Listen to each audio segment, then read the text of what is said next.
Hello, beautiful people. Welcome to the Mom on the Verge podcast, where I aim to help you improve your sense of joy, purpose, and meaning in this life. We will talk about a lot of different ways we can do this, but ultimately, we'll be working toward finding our way back home to ourselves and remembering that even in the most challenging times, peace is only a breath away. I am your host, Katie Farinas, a mom, nurse, and yogi on a mission to improve mental health and build community in our world.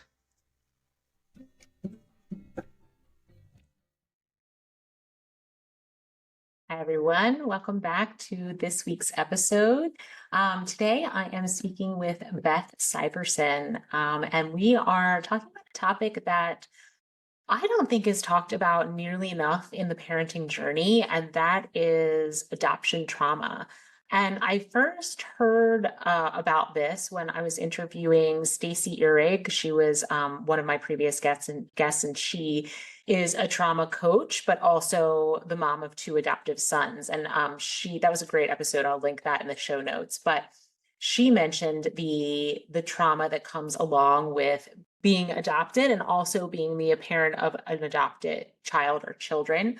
And that was the first time in my interview with Stephanie, the first time I had really ever thought about that topic. And then Beth reached out to me. She's actually friends with Stacey, and asked if she could share her story on the podcast. And I said, of course, because this is a really important topic to start getting out there. Beth is the adoptive mom of a young son whose name is Joey, and she adopted him when he was just an infant from Japan. And at the time, the adoption was born out of fertility issues that Beth experienced. And she was thrilled to be able to adopt Joey, but really went into it without any awareness or knowledge about the trauma that's suffered, even when a child is adopted as a baby, like Joey was. And then when her son became a teenager, she shares the story that he really started to struggle with his mental health and became suicidal. And when they started diving into it, they realized that a lot of his mental health struggles were related to the fact that he was adopted and the trauma that came from that. And so Beth is now on a mission to help other families who are in the adoption process, who have adopted children. Her podcast, she has a podcast which is named Unraveling Adoption. And she, on that podcast, aims to provide a space where she can delve into the complexities of adoption and have those real open, raw conversations that can be so healing. She hopes the podcast reaches adoptive parents or anyone who is directly touched by adoption. She's also a coach, and she coaches adoptive parents both individually and in groups. And she also hosts events and groups to raise awareness about this topic. And her son who's doing a lot better now, recently published their first book together called Adoption and Suicidality. So take a listen to this episode. I think it will really shed some light on this process and what everyone who is involved in adoption experiences. And even if you don't have any links to adoption in your family or really even in anyone you know, I still think that this is a good thing to become aware of, because likely there are adopted children in your child's classroom. Likely somewhere along the way, you will encounter someone who is struggling with struggling with fertility and is thinking about adopting or has adopted. And it's just a great thing to be aware of what people who are going through this process experience emotionally. And Beth talks about how isolating it was for her, both in her infertility journey and in raising an adoptive child, how she often felt alone and different and isolated from other moms in her community. And we know that motherhood in itself, just in general, can be really isolating. But this is an additional layer on top of that isolation. So anything that we can do to help someone feel less isolated and more understood as moms, I think that we should be doing, because we know what it feels like to live in that world of isolation.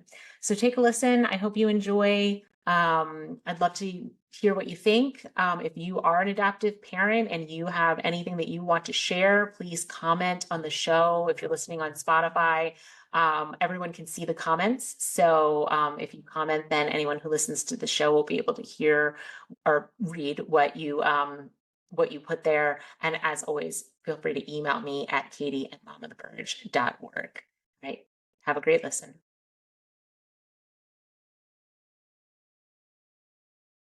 All right, Beth, welcome to the show. Thank you so much for being here. We're going to have a very interesting conversation today about the challenges and complexities that come from adoption from many different angles. So if you could just do me a favor and introduce yourself to the guests and tell us how you got into doing the work that you are currently doing. Thank you, Katie. Thank you so much for bringing me on your show. And I am very honored to be here and to help everyone understand a bit more about adoption's complexities. Our culture tends to view adoption as this happy, happy, joy, joy. Ah, isn't that sweet and loving thing? And it is, but it's many more things. It's many layers of grief and loss and struggle for the adoptee and for the adoptive parent and for the birth or first parent as well. So I didn't realize any of this really until my adopted son, my only son, was 15 and had a mental health crisis. And then I was awoken in a big way in order to try to make sense of what was happening and to literally try to keep him alive. Yeah. Wow. And how old is your son now? He's 21 now. Okay. I hope he's doing well now. He's doing a lot better, still struggling a bit, but much better. And his relationship with me has improved greatly because of the work I've done on my end of things. Yeah. It's helped him tremendously, and that's the part I want to help other parents and especially adoptive parents understand that Yeah. there's a lot of work on our own side of the street to do.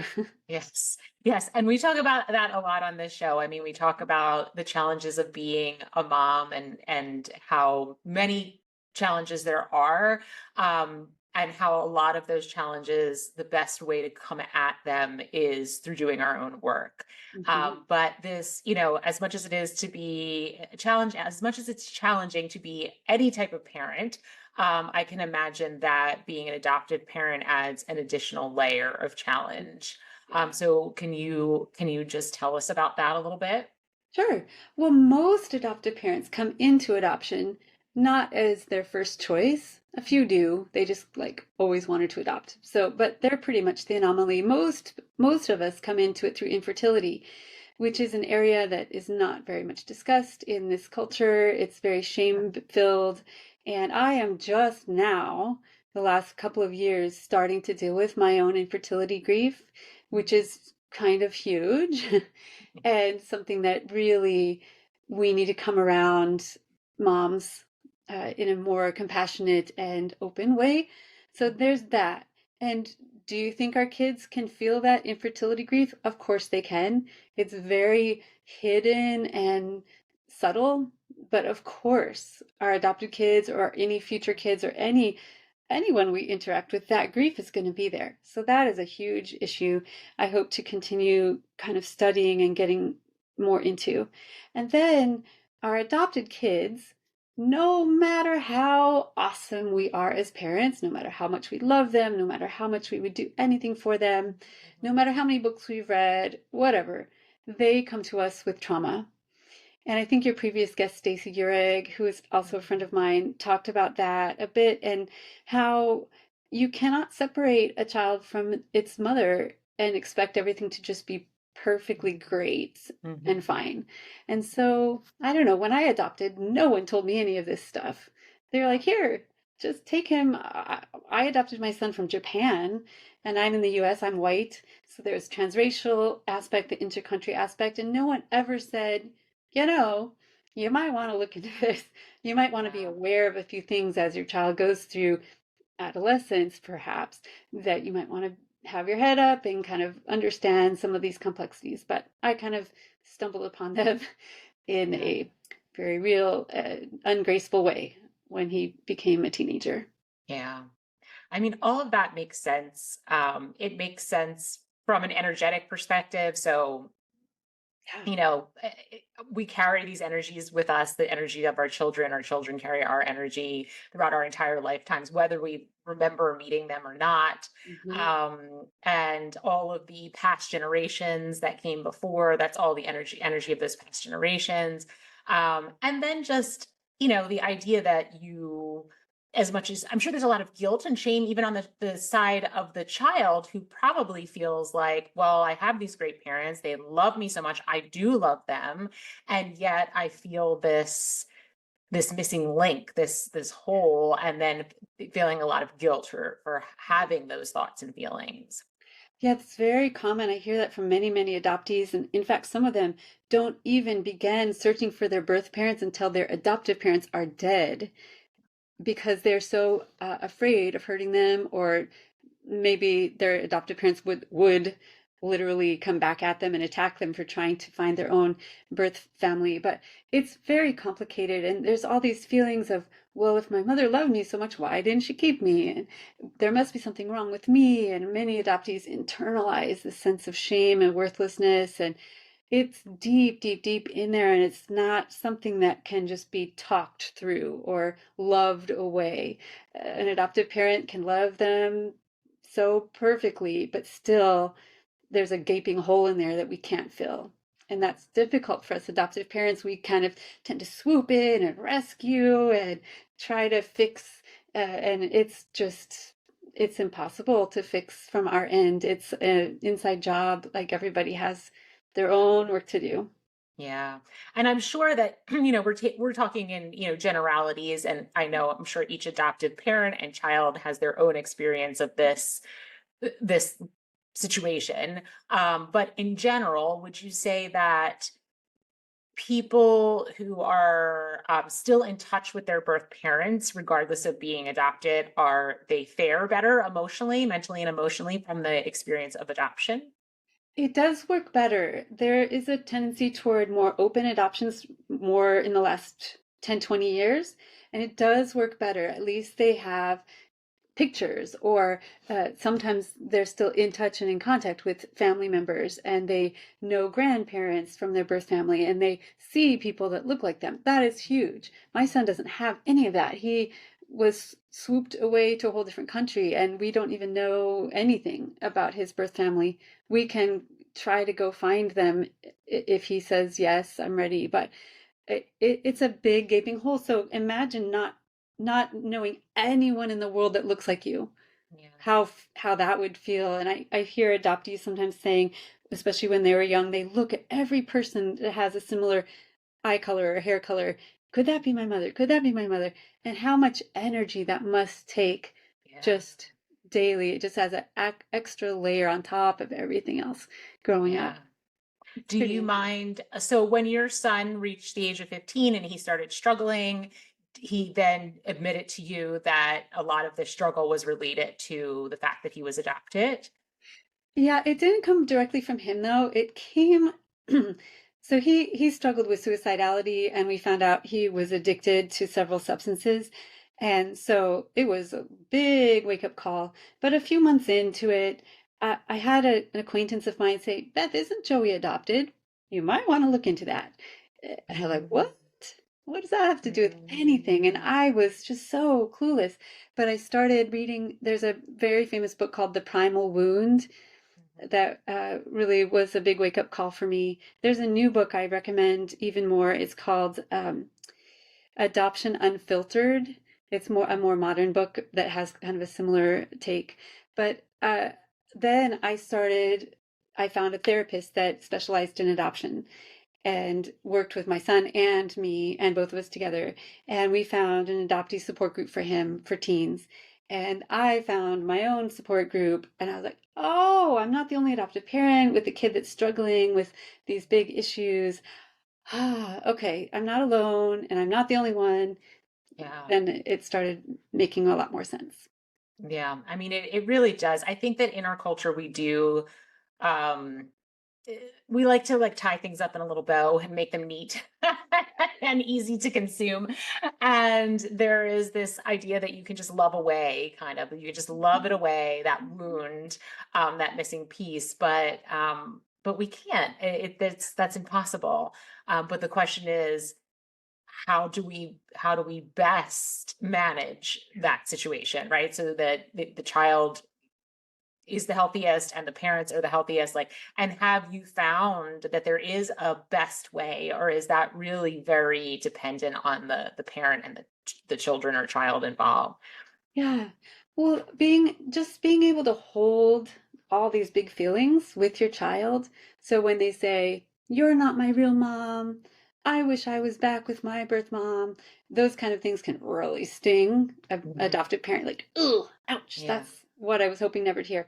But if we can Mhm. kind of know that those things will probably happen and those feelings will occur, and just to prepare. So that comes from therapy and support groups and that kind of thing, and to just be able to hold, yeah, honey, I bet you really wish you had your birth mom right now, because I can tell I'm kind of driving you crazy right now. And I bet that it's really, really sad that you don't have her right now. And to be able to hold that with your child, that takes immense courage and self-reflection and mindfulness. So that's not like an overnight thing. That's a process. So that is important to be able to understand adoption, do our own reading, get our own help.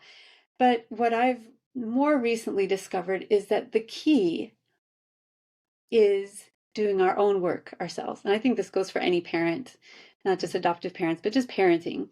We love to fix our kids. We love to make our kids the problem. We love to drag our kids to whatever therapists or programs or whatever. But I believe the key is doing the work ourselves as parents. Mhm. Whatever we're hoping our kids will do, we need to go do that. If we think they need therapy, we need to go get therapy Right. for ourselves, not for their kids, for ourselves. So dig into whatever attachment wounds we have. Heck, I have so much going on with my own family. I wasn't adopted, but I've got attachment wounds. And you better believe it, when my son is having attachment issues, my own attachment wounds get pulled up. And then that just mucks it all up and makes it very complicated. So whatever we Yeah. can do on our side, parents, to go work on our own healing and finding our own center and getting as grounded as possible, I think that's a huge key. Yeah, absolutely. And I would imagine when, an adoptive child says something to a parent like you're describing, like, I want you, I want my real mom, or whatever, hurtful things that they say out of their own wounds, that if you did come to this journey of parenthood through adoption, and you do have unresolved emotional wounds related to infertility, that really is like a Mhm. hot poker in that Oh yeah. wound. Yeah. Woo. Yeah, I'm feeling it right now. My body is. I'm just thinking about it. Yeah, it's huge. And unresolved, any unresolved anything from your teenage years, any growing up, anything is going to be pulled up like and amplified when you have an adopted child. It makes it extra potent. And so any work we can do before we adopt or before we have children or when they're younger, any work we can do before adolescence is is the best. And if Yeah. it's never too late though, if your kid is in crisis, Mhm. it's still not too late. You can still go get your own help, and that will help your kid. Yeah, absolutely. Absolutely. Now, what about for parents? Because this is honestly, when I thought about adoption and some of the difficult, challenging pieces of adoption, one of the biggest things I thought of is if you adopt a child who is not a baby when you adopt them, and that they've had some life experience before they came to you, and that potentially that life experience could be not good, right? They could have experienced a lot of trauma prior to coming into the home, and how that impacts the whole dynamic bonding with them, having a stable home, healing, all of that. So how do you see that in your work with adoptive families? Yeah, so, I adopted my son as an infant, and there's a lot of unspoken grief that he couldn't even verbalize because he was still a baby. But yeah, there's a lot of kids that get adopted out of foster care or that are adopted older, and they do remember everything and have a lot of trauma before we even get them.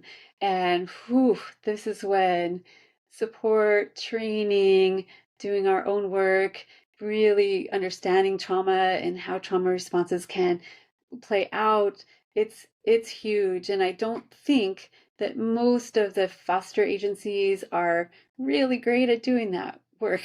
They're Yeah. just happy to get these kids placed. They're like, whew, got them out of here and somewhere else can deal with it. And I think that lands extra hard on these adoptive parents of older kids to figure out as much as they can. It's a really, really tough struggle. I can't think of any good, happy reason anyone would get adopted. It Yeah. doesn't come out of things going really well. It's going to Right. come out of trauma, one Right. way or another, and Yeah. often many, many ways. Yeah. It's a really That's tough task, and we really need a whole community around these families. Birth families, adoptive families, foster families, whatever. We need communities of support. Hey, what do you need? Do you need a break? Do you need some dinners? Do you need just someone to talk to? That can be the role of anyone in the community. It can just help these families because it can be pretty lonely and isolating sometimes. Yeah, I know that's what I was just thinking. As you were saying that, I was thinking how motherhood in general can feel really lonely and isolating, but you add again this extra layer of being an adoptive parent and all that comes with that. And then it may be hard to completely relate to other moms Yeah. because if they're not adoptive moms, they're not dealing with some of the stuff that you were dealing with as a parent. Yeah. And then that feels very isolating. Yeah, and my kid was in junior high and I was literally trying to keep him alive and other people like, "Oh, my kid got a C on a test or they didn't get into the baseball team." Like, "Oh, whatever." Yeah. It just seemed like, "Huh, Yeah. really?" And some of these issues are just monumental and feel like life and death on the daily, and it's pretty intense.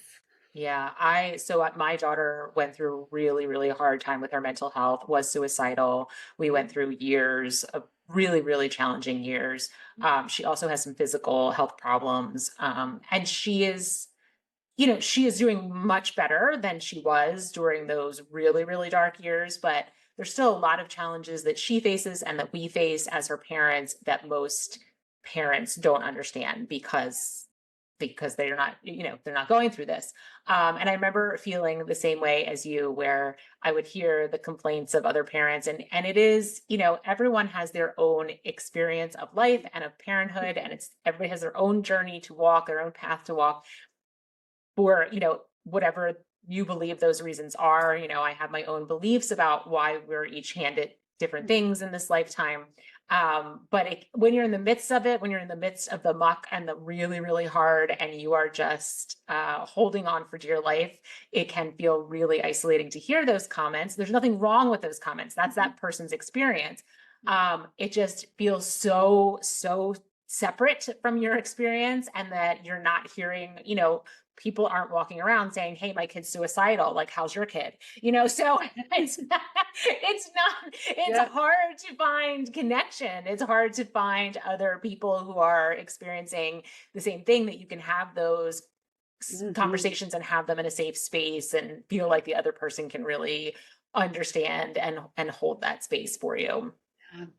I'm sorry to hear that you and your daughter have dealt with similar issues. And I don't know about you, but I lost a lot of friends that just couldn't deal with it. I think Yeah. they thought it was contagious. They're like, I have no idea. And I don't blame them one bit. I wouldn't know what to say to me either.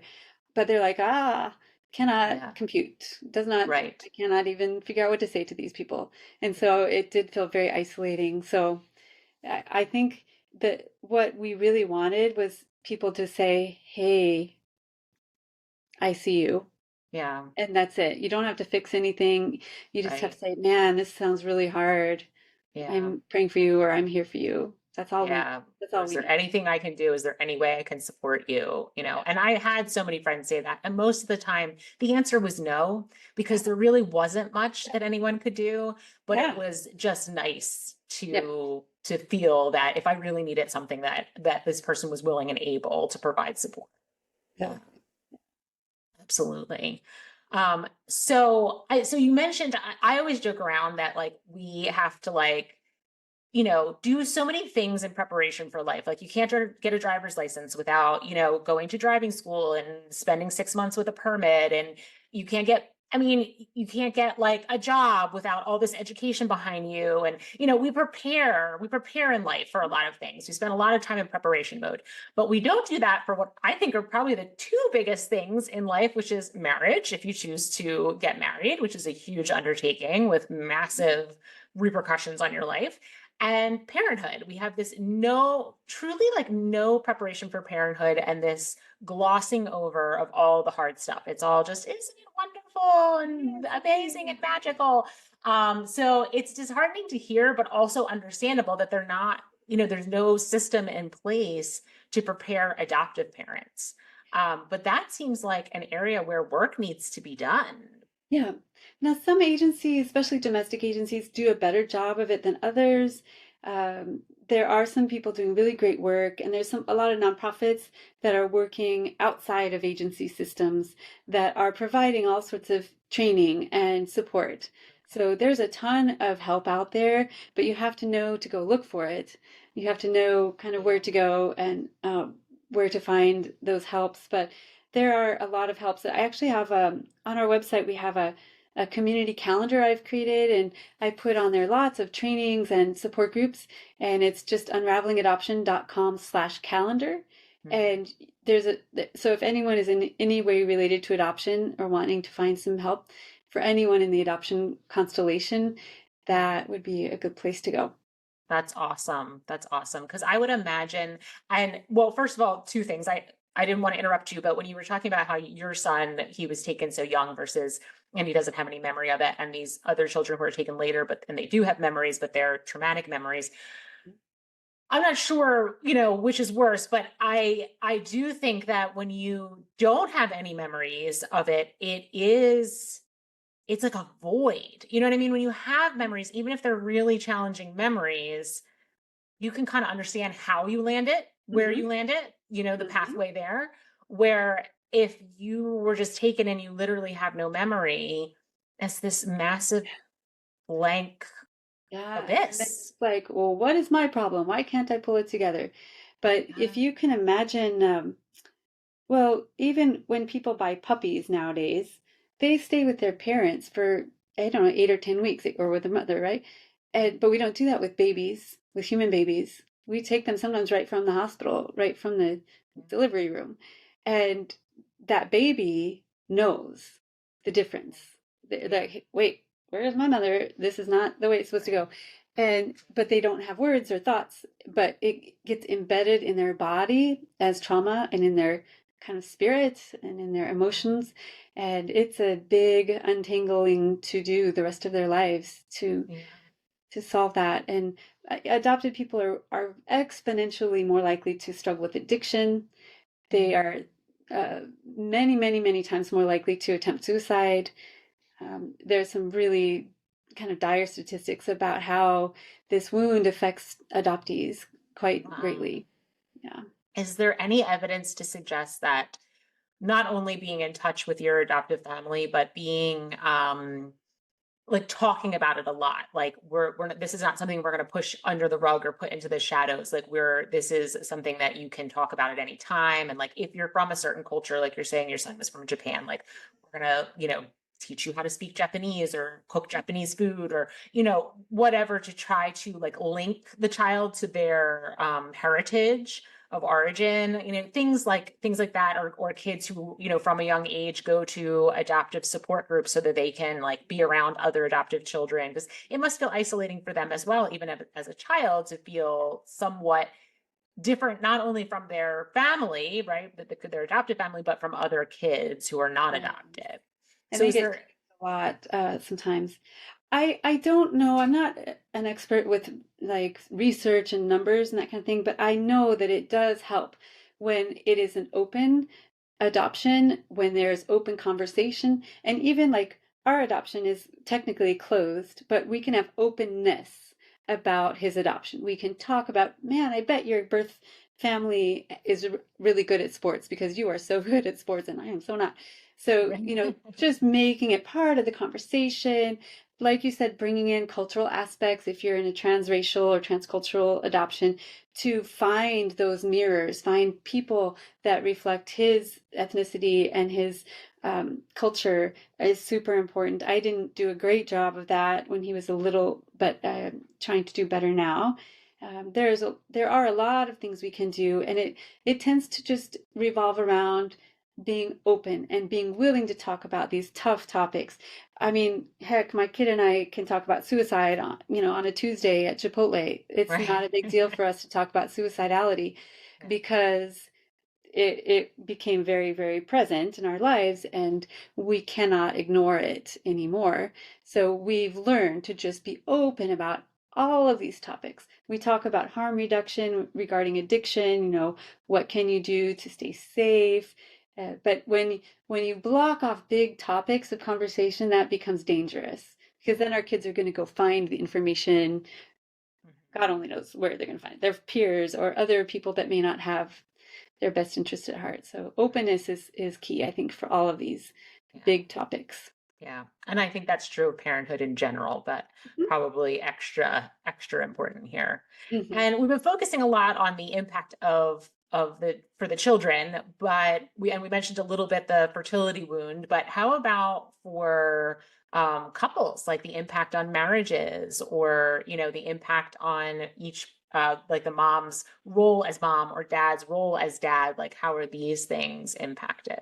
In adoption, yeah, the adoptive parents. I don't have statistics, but I know it's been really tough. I actually divorced our son's dad when he was 4, and remarried a woman, so that adds extra complexities. But my wife has been amazing and it's been so standing with us through all of these trials and tribulations. But it does put huge stresses and pressures on families. And like I said, if you have any unresolved wounds, any of you, Mhm. and you just extrapolate out to the generations, all the sides, all the different parents that are involved. It's very complicated. There's tons of work that everyone can be doing on Yeah. themselves. Yeah, absolutely. You mentioned that you just wrote a book. Tell us the name of the book and what it's about. My son and I co-wrote it. It's called Adoption and Suicidality. A Mhm. nice little light little ditty. Right. It's the first in a series, and so he and I wrote our family story in the beginning, and then we brought in 14 other adoptees and adoptive parents and birth parents, and they wrote poems and essays and letters. And then we also have a giant list of resources in the back for articles and videos and courses and research around adoption and suicide, those two things together. So we think it's a really important book. We know that people aren't going to like go, yay, let's read this fun book. But if anyone is a teenager or an adopted person in their life that might be struggling, this book we hope will bring you some hope, some resources, some tools, and to let you know that you are certainly not alone. Yeah. Oh, I love that. I love that so much. We'll definitely put a link to the book in the show notes. I will put your link to your website in the show notes. Um, to make people feel less alone is a big part of the reason why I do this show. So that's wonderful. And I think everything I'm hearing you say is so much about doing our own work on ourselves, but also lifting the veil, like removing the veil of what it is to be adopted and to be an adoptive parent, so that we can start doing this work as early as possible to try to head off as much unnecessary Mhm. wounds as we can, right? Because the wounds going to be there regardless, but how big the wound gets probably is determined by how much work we do around it and on a regular basis. So thank you so much for just doing this work and being willing to spread the information and taking, what was something that's so painful in your own life and turning it into a beautiful gift for other people. Thank you, Katie. Yeah, thank you. And I so wish I had known this stuff when my son was much younger. So I hope this hears some ears hear this that have little kids that can head off some of this at the pass. And I so appreciate you allowing this topic to come up. I know it's not super fun and there's some real pain here, but it is important. We feel that this word gets out way past the adoption community. You know, we hear it all the time. We're in it. But Yeah. if the regular parents, our kids' classmates' parents, and our kids' teachers and ministers and people and therapists Yeah. understand a little bit more about adoption, I think that will just be so good for everybody involved. So thank you Yeah, I agree. for letting me share. Of Appreciate it. course, of course. Thank you for being here. Is there anything we didn't touch on before we get off that you wanted to make sure we talk about? Just that I do coaching, and if anyone in the adoption constellation is wanting to go a little deeper, I love coaching and helping other people. And our website is unravelingadoption.com. We have a lot of resources and events and tools to help everybody there. So that would All be the right. place to go. Perfect. Beautiful. All right. Thank you so much, Beth. I really appreciate you being here. You, Katie, thank you so much.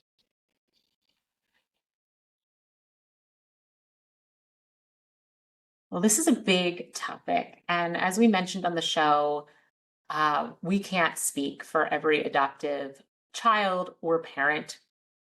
But I hope that if you hear this and you are an adoptive child or parent, that you felt seen and heard and understood. And if you're not, then I hope it enlightened you to some of the challenges that these families may face, so that if you ever are in relationship with anyone who is part of an adoption, that you can support them in the best way that you know how. Once again, I'd love to hear any comments. You can always comment on the show on Spotify, and you can email me. I'll put my email in the show notes. And I love to hear your feedback always. Have a great week, guys.